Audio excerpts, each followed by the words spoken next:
Ano yan? Ano? Pupunta ako doon. Dinala ko tong cellphone. Mm. Tapos, wala sana akong planong i-video si Joey Lynn. Mm. Kaso, pagbukas ko ng TikTok nalagay, say hi to Joey Lynn.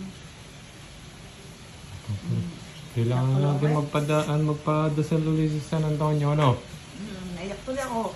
Kasi pinangako kasi ako kay Joey Lynn. Sabi ko kay Joey Lynn, pag pumalo yung ginagawa ko, bibila ko siya ng magandang bulaklak. Kaya mamaya samahan nyo kami mga boss, bibili kami ng magandang. Ayoko ng ordinaryo kasi pag pinabibili ko siya ng ordinaryo sunflower. Ayun. Gusto ko yung bouquet na maganda. Hindi, iibahin ko naman yung bouquet na magandang malaki. Kasi alam niyo po ba, pumalo yung sinabi ko, yung pinangako ko kay Joey Lynn, pumalo. Tapos bigla ako nilabutan. Tapos biglang pumasok sa isipan ko si Joey Lynn. Sabi ko, ay, oo anak, tutuparin ko yung pangako ko sa'yo. Tapos yung sa TikTok, biglang nag-say hi to Joey Lynn, wala sana ako planong i-video.